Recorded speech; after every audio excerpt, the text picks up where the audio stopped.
Hello, everybody. Welcome and thank you for tuning in to Just Bleed Radio. Today is Sunday, the 3rd of November, 2024, and this is the Weekend Roundup.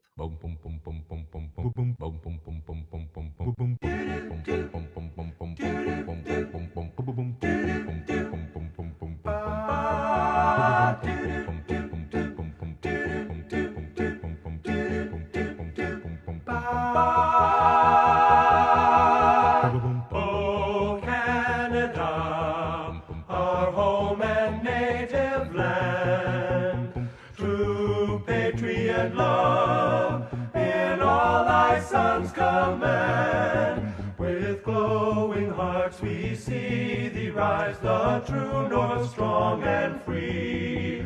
From far and wide, O Canada, we stand on guard for thee.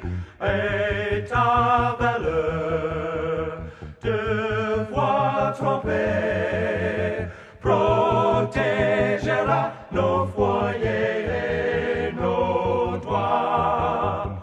O Canada, we stand on guard for thee.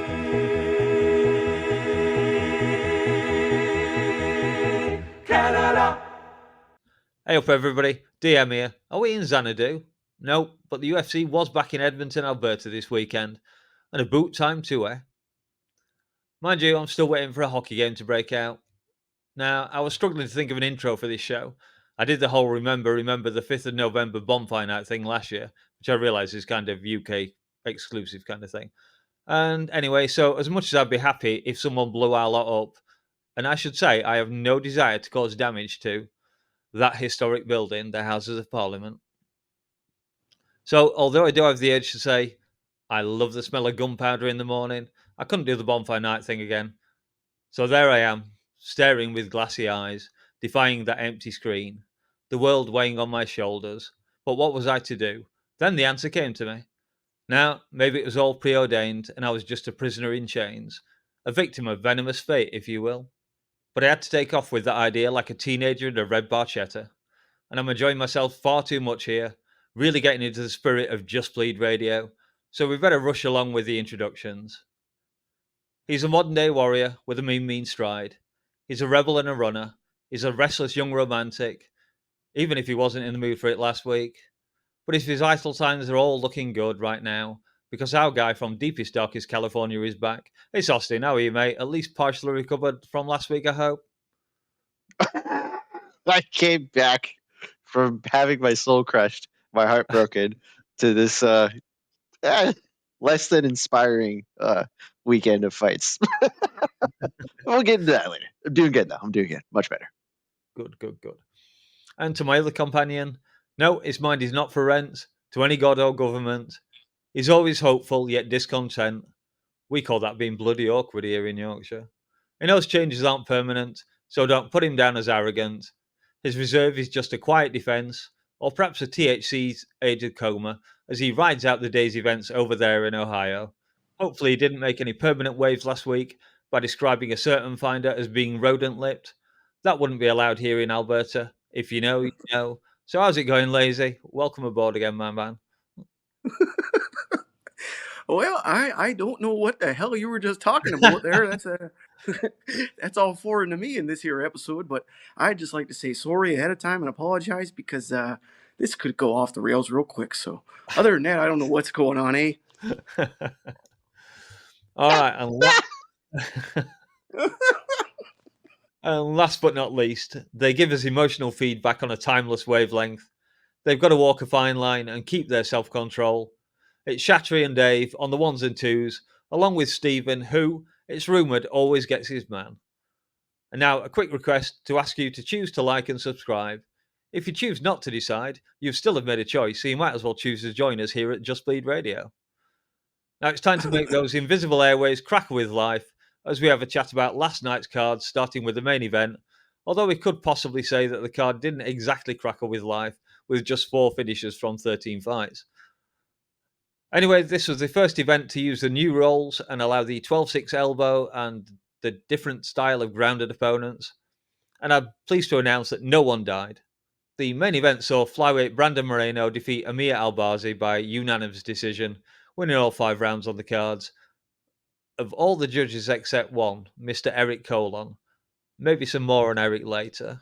This one, Moreno was stepping back into the cage following 2 losses to Royval and couldn't champion Alexandre Pantoja. To me, the babyface assassin looked in good form, great form in fact. He was in control for most of the fight, rarely looked troubled by Albazi. He did make an effort to close out the fight in the final round, and I think he did manage to hurt Albazi a couple of times, but he couldn't close the deal. And so, Lazy, your thoughts on the fight? What next for Moreno? Flyweight is pretty tied up at the top of the division. Is this win and the fact that he lost a split decision to Pantoja in their last fight enough to give him another shot at the belt or not? And if not, what does he have to do? And who does he have to fight? Well, well, first off, hats off to Brandon Moreno, man, because he said he needed some time off after that last one to kind of refresh and reset himself to get his mindset right and his body right to come into the fights again. And I think he really did because he looked phenomenal last night. Physically, he looked great. Body looked good. And then, of course, in the fight itself, he looked really good as well. I'll answer your questions first. As far as whether or not this gets him right back in line for another title shot, I'm not so sure. Like you said, things are they're really bottlenecked in this division, and it's kind of driving me insane the amount of rematches that we're seeing at flyweight. It's a repetitive thing that keeps occurring. But he's got a guy like Royval right there who's also coming off of another big win. You could always match those two up once more, but we did just see that back in February, I think. It was a fun, competitive fight, so there is a possibility we could see those two go at it again. But I don't know. I'm not sure who you match him up with exactly, but I would like to see him get one more fight in, one more win before they, shove him right into another title shot. But yeah, man, last night he looked phenomenal. The striking was on point. Movement was great. Head movement.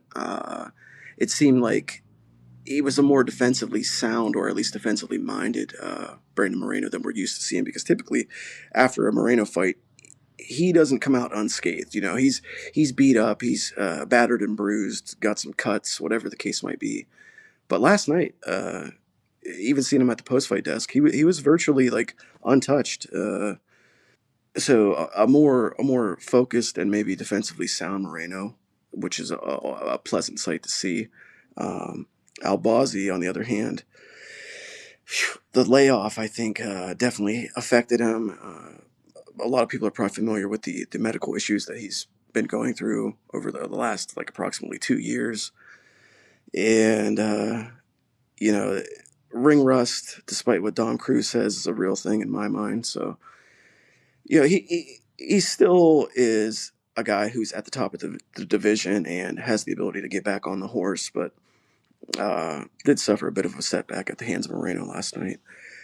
A fun fight for what it was. I want to mention the hometown jersey curse continues.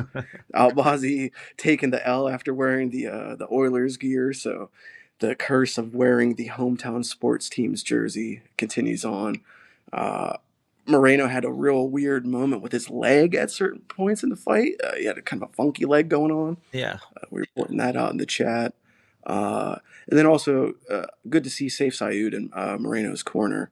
The guy is a human megaphone. There's not a corner in the game that you can hear more clearly than him during a broadcast. So, shout out Saif Saud. And then also, last thing I want to bring up, my moment of the night after the Albazi eye poke when he basically gouged Moreno's eye out. Mark Goddard, when he stopped the fight and was talking to Moreno and asking him, are you okay? Can you see? And Moreno just stopped and looked at him and said, "Yep, 2 eyes, 1 nose." I love that. So, yeah, just a fun fight. A long fight and a long night of fights, but a fun fight. Yeah, I don't think it was a boring fight at all. Austin, more or less the same question, but as Pantoja's defending his belt at UFC 310, And I thought maybe you might be the guy who might know something about his opponent, Kai Asakura. Maybe you can say something about him as well, if you have anything on him. And also, would it be fair to say that Pantoja losing would be the best thing for the division? Otherwise, for fresh meat, the champ, we're going to have to go all the way down to 7th ranked Asu Almabayev. So, any thoughts on along those lines? I'll start with the fight itself first. Moreno looked on point, man. You couldn't have asked for a better performance after the 2 losses that he took, as close and competitive as they were, against a guy who. Now, my opinion of Albazi is, if I remember how I remembered his fights, was positive. He's limited on his weapons. He's limited on his skill sets, but to me he feels like your older style like wrestle boxer that you know he doesn't give you a whole lot of openings, but he's got some pretty decent ability to keep consistency with his fight style. Like he doesn't throw a lot, but he's in the fight. He's never out of Mhm. it. Tonight he just looked like Lazy had said, like the ring rust got to him. He was a step behind.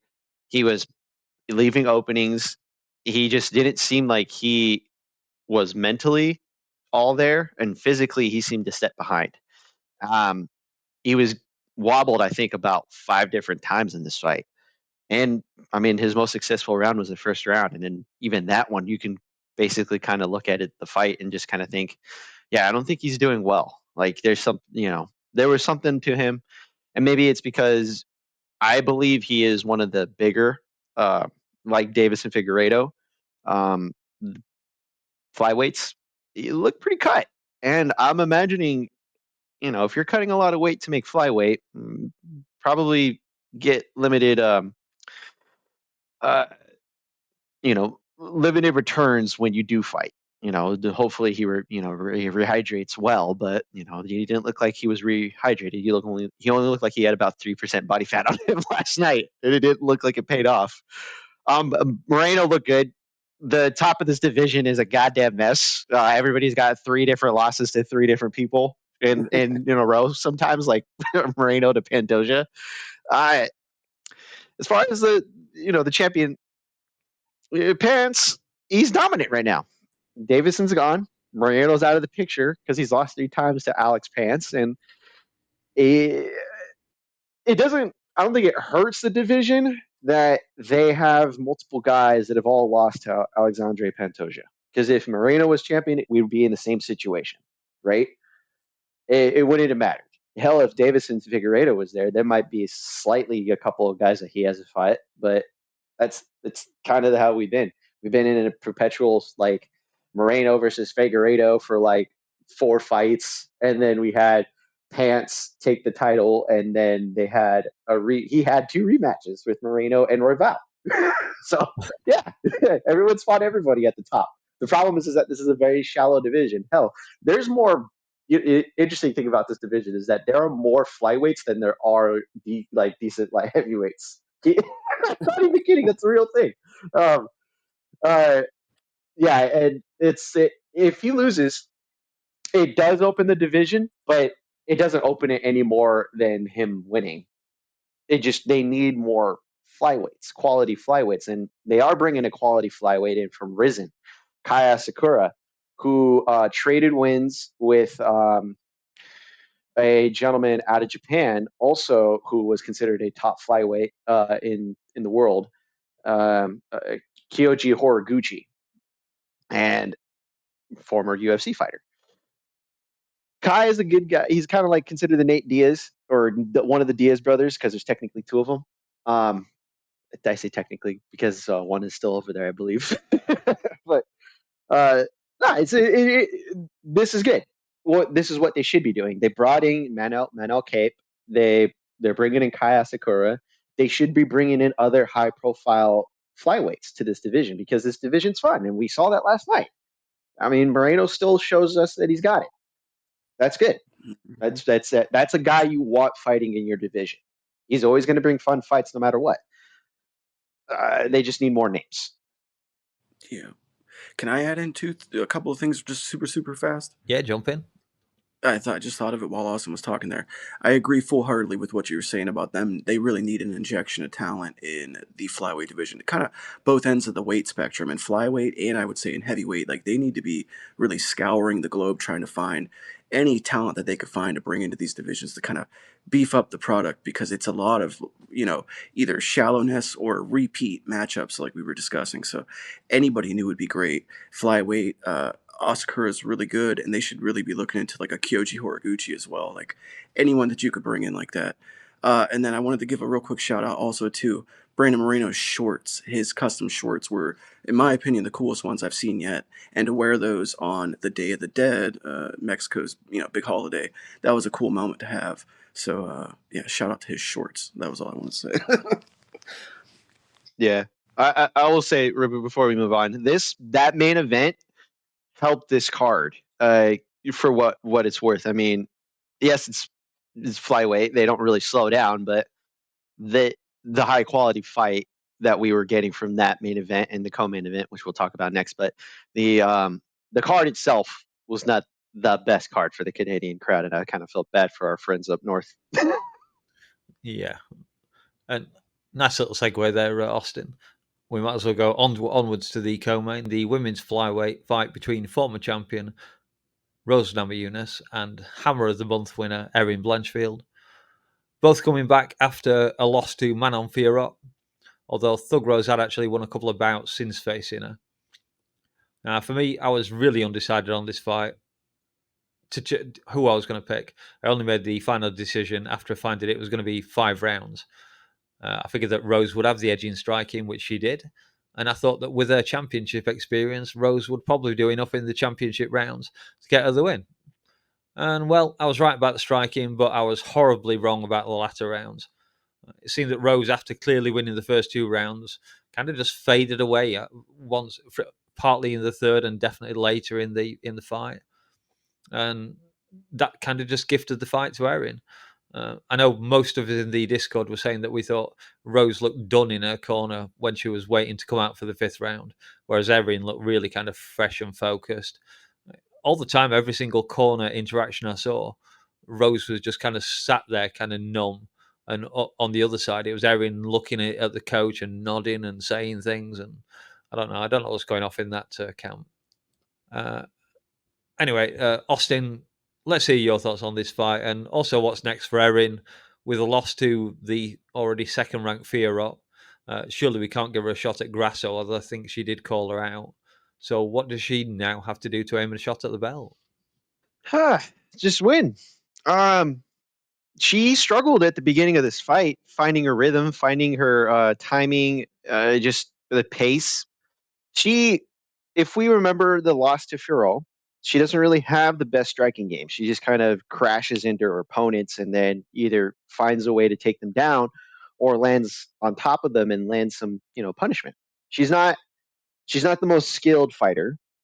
She's not the strongest grappler, but she's just relentless and as kind of the fight proved. She just kept pushing and kept looking for alternatives. She didn't just kind of keep going back to the same thing.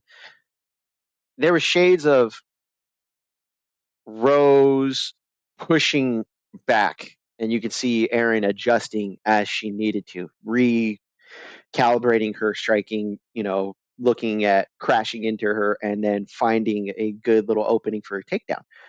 Thankfully, I think this is a good sign for Erin because it's a former champion, a high level, former champion, not someone who held the belt and then lost the belt. She defended the belt. So, granted, this is up a weight class from where she was a champion. Rose is no one to sleep on, but Rose also gives us mixed results sometimes. She usually gets in her own head, as some people will say, but I thought Rose did really well in the beginning. I think she just got overwhelmed by the grappling, which was a thing that we had seen in some of her fights at strawweight. But this is a thing where if you're stuck doing the same thing, it's hard to kind of break that cycle, especially since I don't believe Whitman's in her corner anymore, which I think that confirmed it. I think her last fight. there's no more. I don't believe there's any more development happening with Rose. Whereas Blanchfield seems like she's got a good base that she can build upon, which however limited that may be for this division, there's not a whole lot of weapons that you need to have. Either you can take people down or you can outstrike them. You don't need to add 20 different tools to your kit. You just need a good hammer and a good drill. That's it. But Yeah, well, uh, just jumping in. with Dave loves Blanchfield's style, holding her opponent against the cage. He loves that shit. she wasn't even holding her all the time. She was I actively know. looking for takedowns. The problem with Blanchfield is that she tends to kind of not kind of like how Marab fights is kind of how Blanchfield fights. She's not she'll get stuck in moments where she's trading and get tagged. She doesn't panic. She just she physically looks at what's happening and then tries to adjust to that. That can hurt her against someone who's like Valentina, Furo, or someone who's a better striker. But most of the division is going to struggle with her consistency and her grappling. Again, she's not the best wrestler, but she's consistent with her wrestling. If I'm not going to get it the first time, kind of like how Khabib does, I'm going to just keep punishing you, like how we saw with middleweight against Anthony Hernandez, right? Fluffy, Yeah. Michelle Pereira. Yeah, I might not get it the first time. I'm going to keep going until I get it, and then I'm going to punish you for it. That's pretty much what this fight was. And as far as the top with Blanchfield, Blanchfield versus Grasso is probably the best fight for both of them. That's got to be the fight. Rose can just fight anybody else in the division now, and it'd be fine.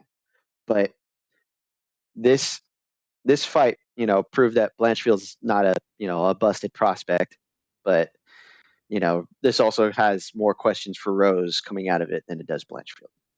Okay. Lazy. Again, your thoughts on the fight and what next for Rose?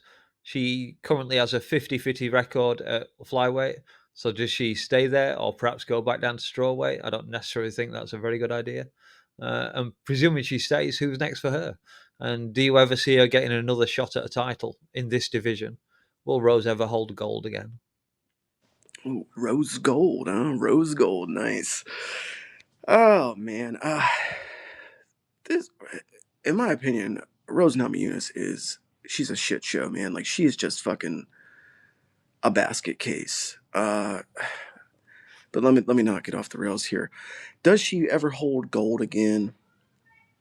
I don't believe so, honestly. I mean, there's always that chance of a fluke stroke of luck, and her, you know, let's say activity being her best friend and availability and falling into a title shot. But as far as working her way into another one and beating these women at the top and earning it, I don't think that's necessarily going to be the case. Because as Austin mentioned, I don't really think that Rose is evolving anymore at this point. I think she's kind of at a stale point in her career. Uh, and you could blame a lot of things for that, but I think everyone really knows the issue. I think it's glaring and it's fucking staring everybody in the face, and how the entirety of the internet and like everybody out there in fucking MMA world knows it, but Rose can't figure it out. It's just beyond me. It's Pat Barry. Like the common denominator in all of her lackluster performances is Pat leading her corner.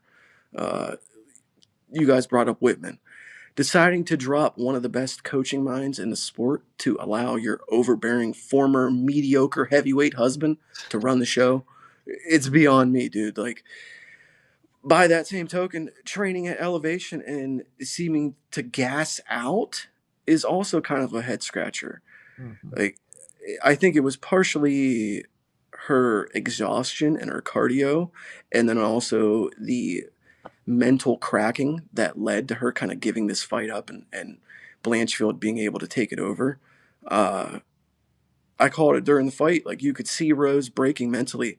I think in the third round, as soon as she started meeting some adversity and Blanchfield kind of was able to use her doggedness to start implementing her game a little more, you could see Rose cracking. That end of the third round, going to the fourth, her body language was it was terrible. Like body language might not mean shit in the build up to fights and at the face offs and pressers and all that, but it sure as shit means something in the cage. And her body language was speaking volumes.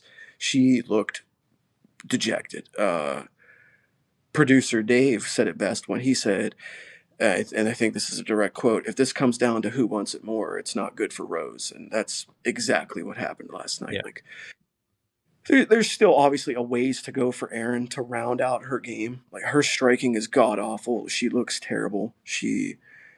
Her ability to blend the different martial arts is lacking terribly, to say the least. Like, she doesn't have the glue to combine the different elements of MMA together. But that's something you can work on, and you can certainly build upon, and come to a point where you do blend those things together. And she's still super young, like we know. So uh, I think I might have said it after the loss to Manon, but I'd really like to see her get out of her comfort zone a little bit with training, and get into a bigger gym, maybe with some more bodies and different looks to throw at her. Because I'm pretty sure her and my girl Fatima Klein both train in a pretty small gym. So just getting somewhere a little bit bigger where you're going to get some different looks, and maybe some more high level, like strength and conditioning and stuff, that could really help her. Uh, and to go back to the call out, I kind of agree with Austin. I think that the Grosso matchup for Blanchfield is probably the best one and the most sensible one, because I don't think Grosso is getting a immediate rematch with Valentina for sure. So I say give Blanchfield Grosso, and then the obvious opponent for Shevchenko is Fior. So Okay. Can I resist temptation, or should I not? Please. I don't know what you're Indulge. thinking. Okay. Are you feeling dangerous? I am. If you're a regular listener to the show, you'll know I'm a big fan of the women's flyweight division, but just not the one in the UFC. And so whenever I see a fight there, I have to ask myself, WWDD, what would Dakota do? And honestly, I think she'd kick both their asses at judging on that fight. I can't wait until she wins a couple of million in PFL and moves to the UFC. I really can't. She's still got to win it. She's still got to win it, Mouse. She has, yeah, but I've little doubt in her at the moment. I've told you before, don't bet against the O. That's fair. That's fair. Oh, That's fair. And how many women's MMA fighters have their outlast her into 10 fights with an O? Not very fucking many. true.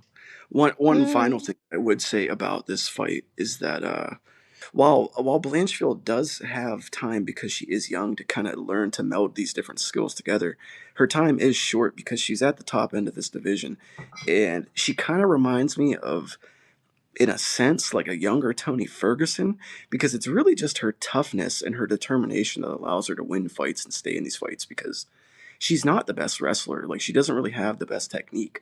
So it's just, she gets to a certain point in the fight where she gets frustrated, and she decides, like, fuck it, I'm just going to let my toughness guide me, and I'm going to bulldoze through this. And you start facing some of these the top women, like, the Valentinas and the Alexas of the world, they're gonna put your lights out if you try that. So just a thought. Okay, enough of that. Time to quickly go through the rest of the card, starting from the bottom, and speak up if those got out to say about a fight. One other thing, very quickly, as I used one of his Discord comments in a show the other week, I asked Beef Le Man if there was anything we could do for him on the show. And so, for all the right reasons, I'd like to announce the inaugural year here on Just Bleed Radio of No Nickelback November.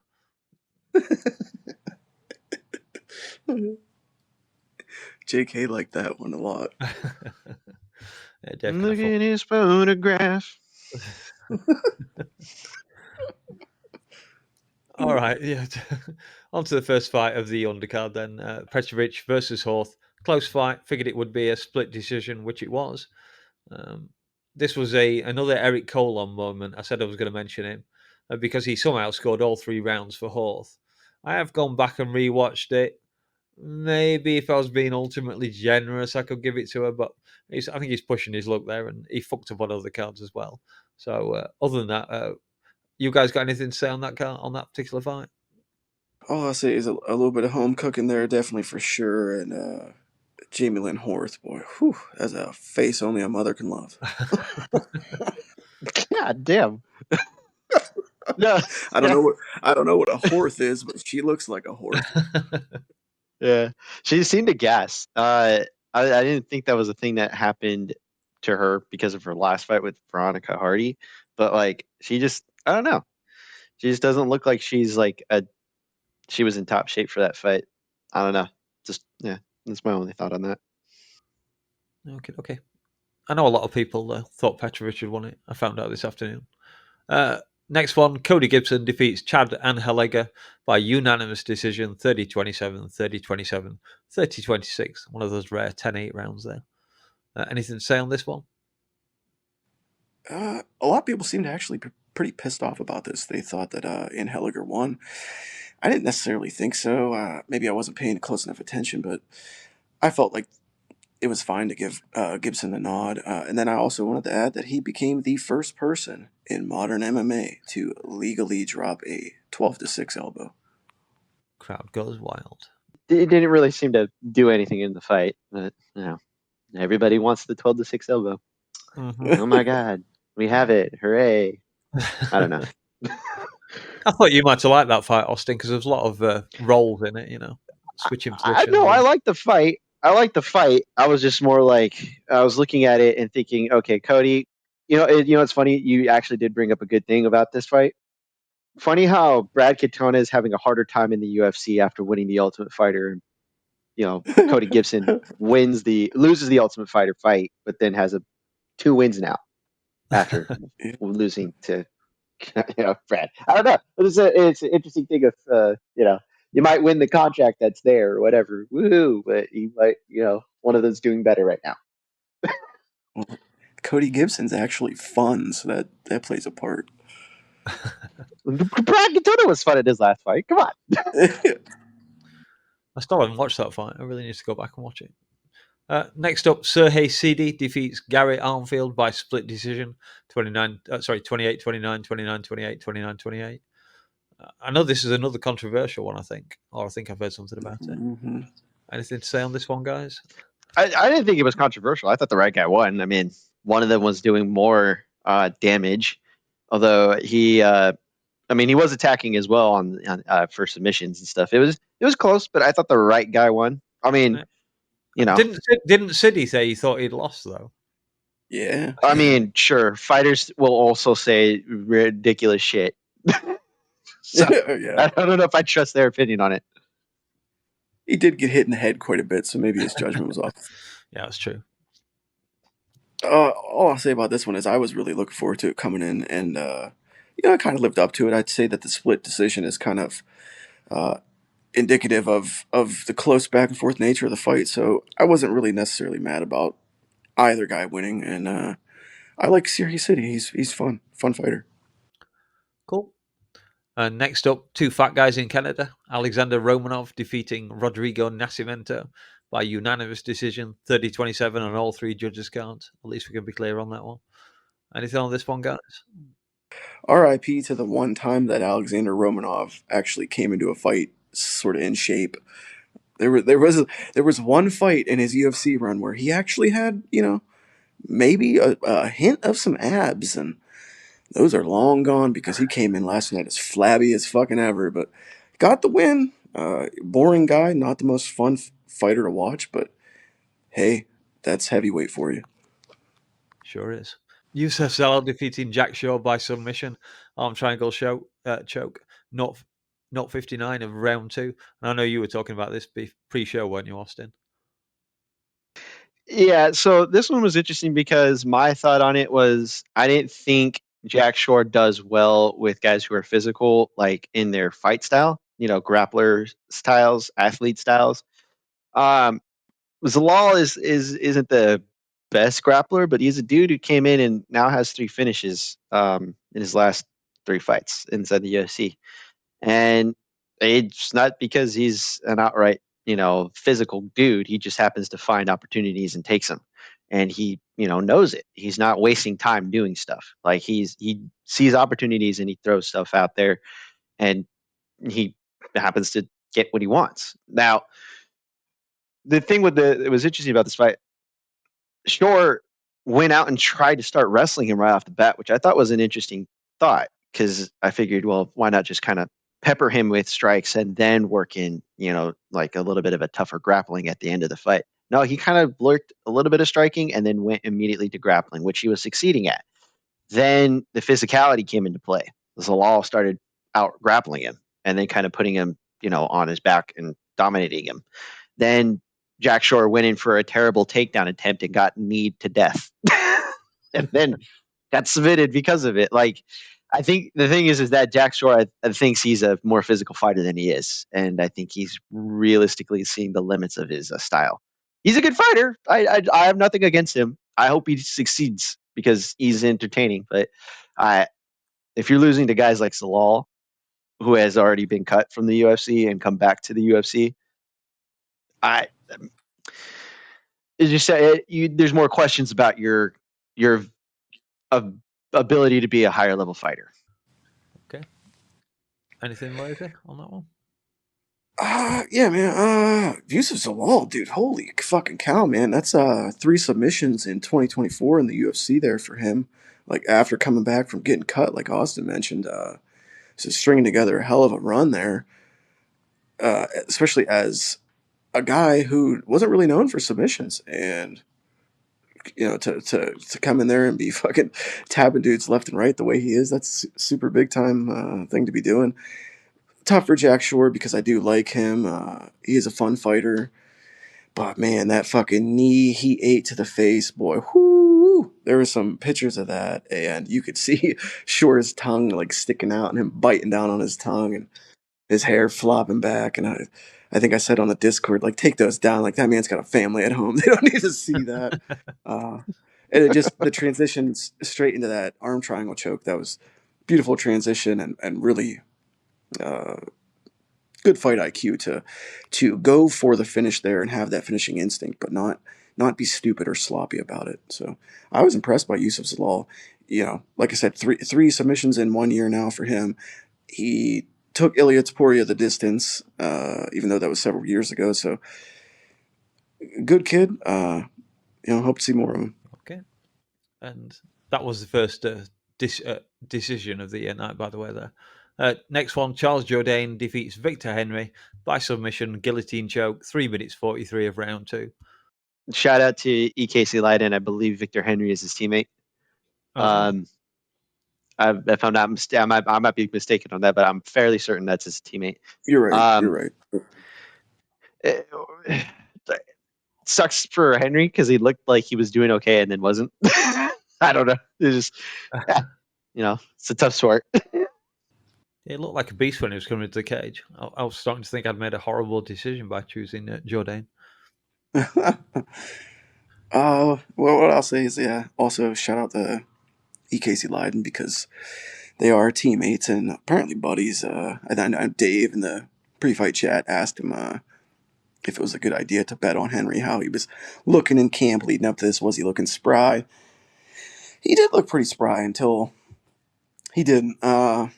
My big thing, my main takeaway from this fight was, has Charles Jourdain finally found a home down at 135? Because, as we know, dropped down after a couple of rough losses up at 145, and he looked pretty good at bantamweight. He didn't look huge compared to Henry, so it's not like he's making some ridiculous cut to get down there. And I believe he's 28 or 29, so it's still early enough to move down in your career. I don't think that's a bad choice, and I think he fits in pretty good at bantamweight.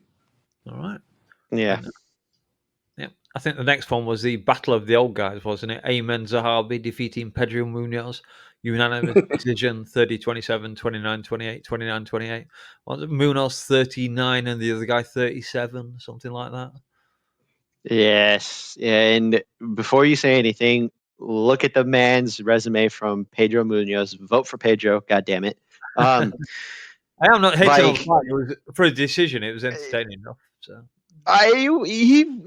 God, if you could tell, like he might be done as a top guy. His last couple fights may have not said it, but this fight probably said it.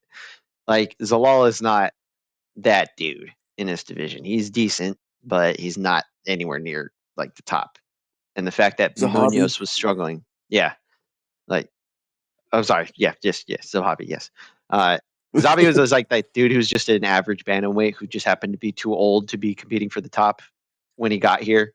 And Pedro was the guy who was immediately thrown into the deep end of the pool and was forced to swim with sharks.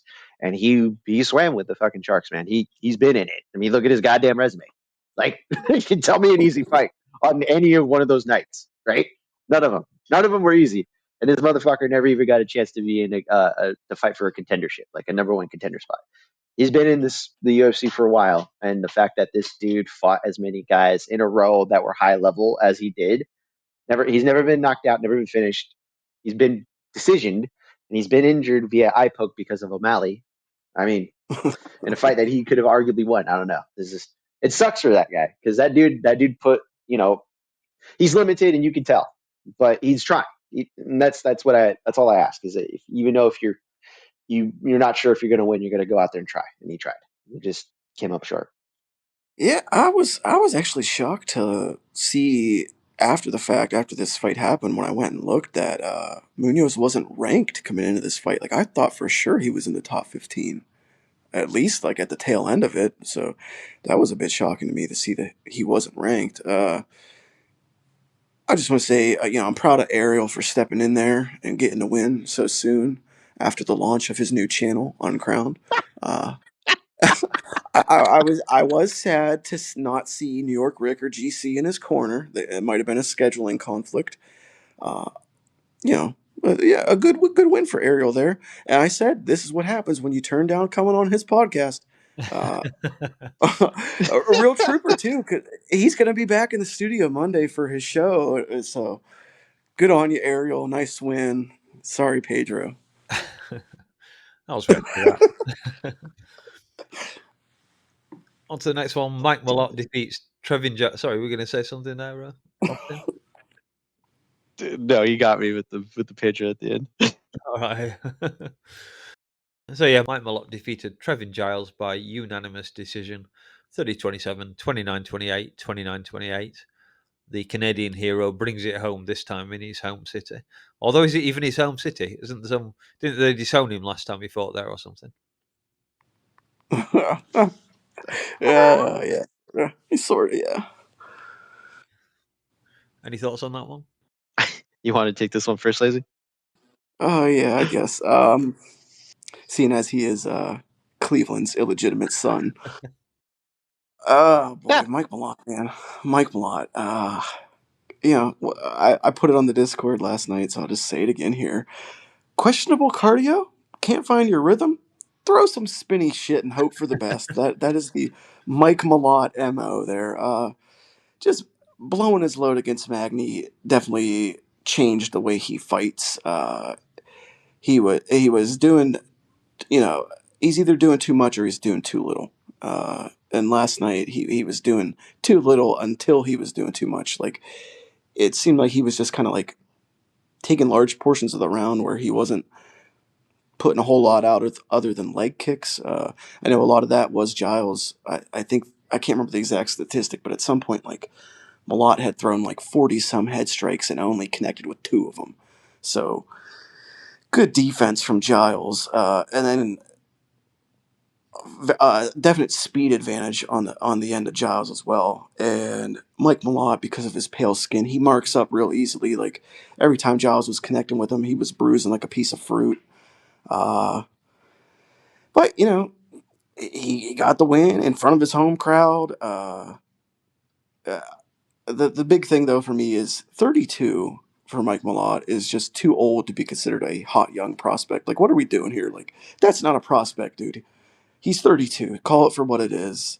He's got a couple years left at best, and he's not going much further than he's at right now. So. Okay. And just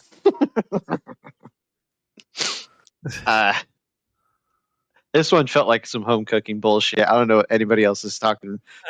I felt like this was not a robbery, but I did not think he won. I'm sorry. If you're getting punched up and barely hitting the guy that you're fighting, and you're throwing spinny shit that fucking doesn't land, I don't know how you win. I don't know. That's just me thinking. I felt like it was a defensive performance that possibly you could argue, could have costed Giles here, but like if he's only getting hit fucking 2 times in a fucking round cleanly, like the other guy is getting cleanly hit in the face, and you could see his nose busted up. I mean, yes, you could see 2 times where Giles was got head kicked by some spinny shit, or you know, by some other fucking random strike that Malott throws because he's not a well put together striker. I mean, this was a weird fight to begin with, but I felt like the defense should have won the fight because he didn't get hit nearly as much as his opponent, and he like landed on his opponent. I don't know. I felt weird to me seeing that, and then the idea of like, oh, Mike Malott, I like him a lot, but I don't really care about this fucking guy. He's like you said it. He's 32. He's not a prospect. He's a oh god. He's not a diamond in the rough. He's fool's gold, is what you would call him. He's not the second coming of GSP. He's not a Canadian wonder boy. He is in fact a dude who had a gifted record and basically shit the bed against Magny. I don't know, like he still hasn't recovered from it, as proof of this fight. So good luck to you, man. I hope you continue to win, but I don't believe you will be a champion. As far as Giles, man, it sucks. I thought he did enough to win, but eh, such is life in this fucking sport. Amen. Next up, we have Dustin Stolfus, defeating Marc Andre Barrio by KO, right hook, 4 minutes 28 seconds of round one, the KO of the night because it was the only fucking KO of the night. This was the fight that I know tore our editor's hopes to pieces by Barrio getting flattened, and we had a long rant about it before the show, so. I don't know if he'll interject. He'll probably do some snippy editing or something there. I know he's gonna fucking put me out. So yeah, whichever of you two dares, take it away. So you like.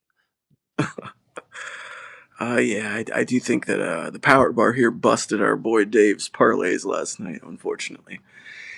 For Marc Andre, man, tough loss. Getting KO'd by a Pennsylvania Dutchman in front of your home crowd, that's rough, brother.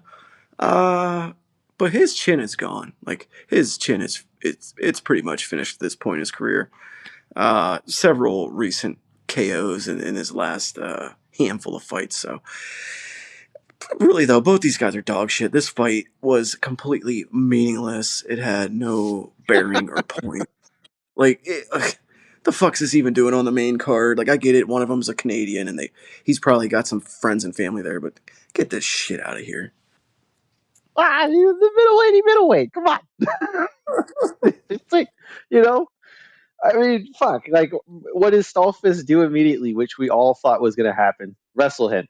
And I thought Barriol was at least going to be rounded enough to survive or at least fight back. The weird thing was that he's like, I'm going to lose the round, but I'm going to go balls to the wall to try to finish him. I'm like, that just felt weird to me because it's like there's still 3 rounds. We were still in the first round with decent amount of time left. Like he just went balls out, and then Stolfus of all people found his chin. like, God damn it! What are we doing here? It was funny. It was funny. I felt bad for Dave, but I laughed. I'm sorry, blood money, whatnot. He knows what I'm talking about. Next one then. Jasmine Jazadovicius defeating Ariane De Silva by submission. Darce choke, 2 minutes 28, round 3. I really wanted to pick Silva for this one. I kind of like her as a fighter generally, but I knew she was going to get murdered in this one, and she kind of did. She looked okay while she was getting murdered, I suppose, but I don't want to dance on too long with this one. Anything to say on it, guys?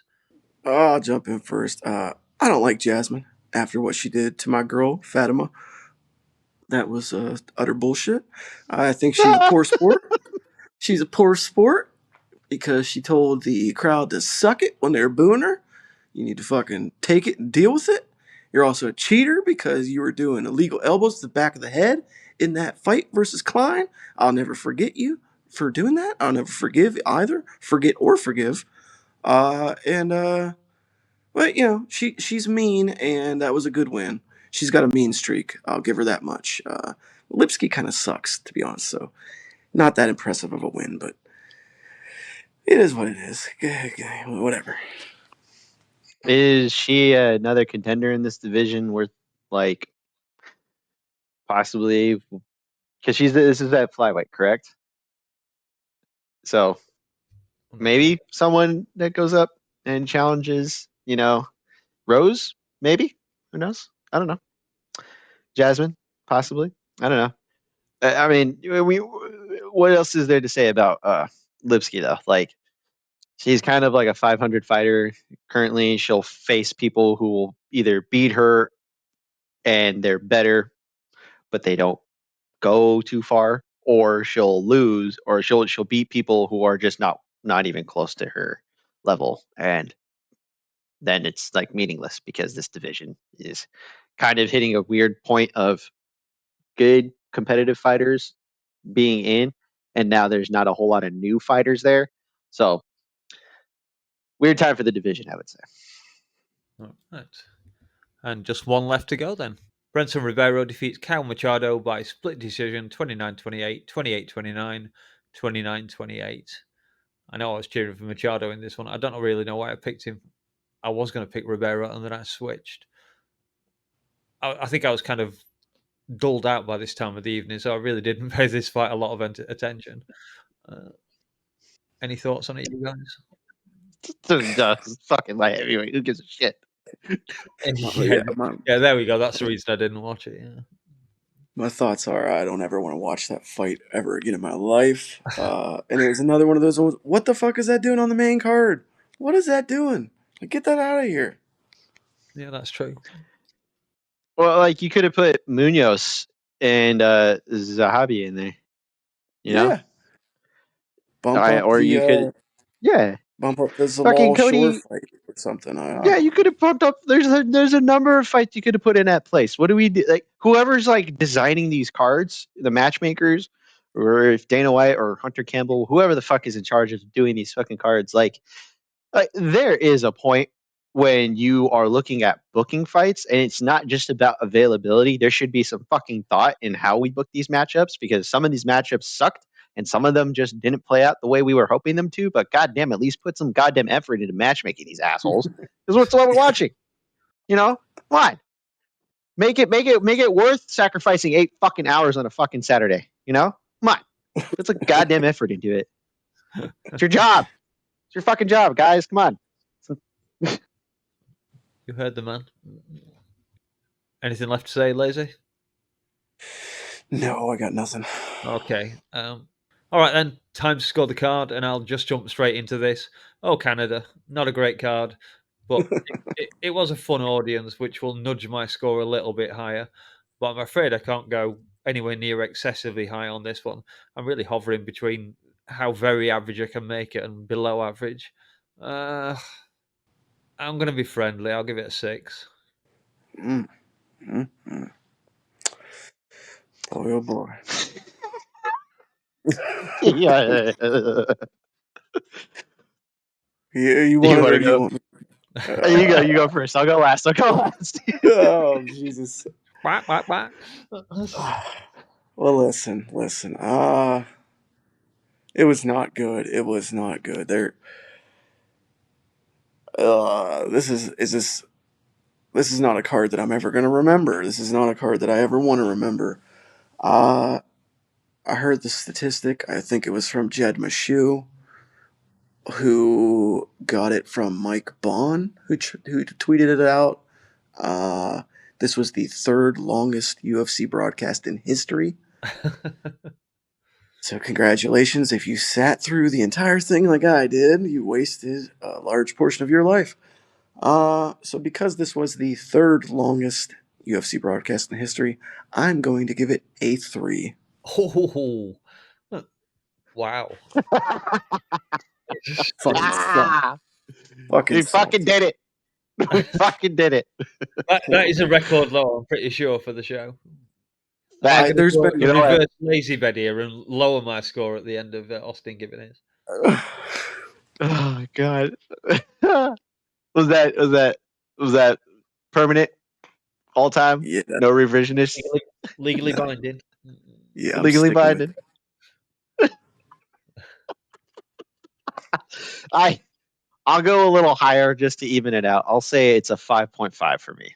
Actually, you know what? Take the 0.5 off. It's a 5, just a 5. Take the 5 off and give it 0.5, yeah. Oh yeah, no. I just like yeah. Solid 5 for the card because ton of uninteresting fights, ton of weird mismatches. Like the card was just weird in general.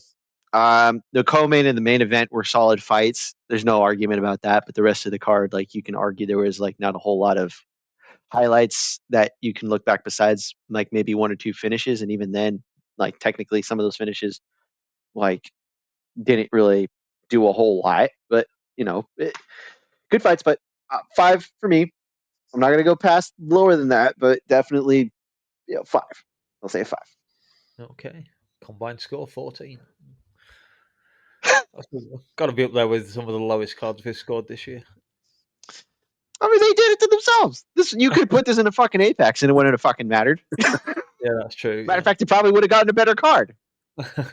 Maybe.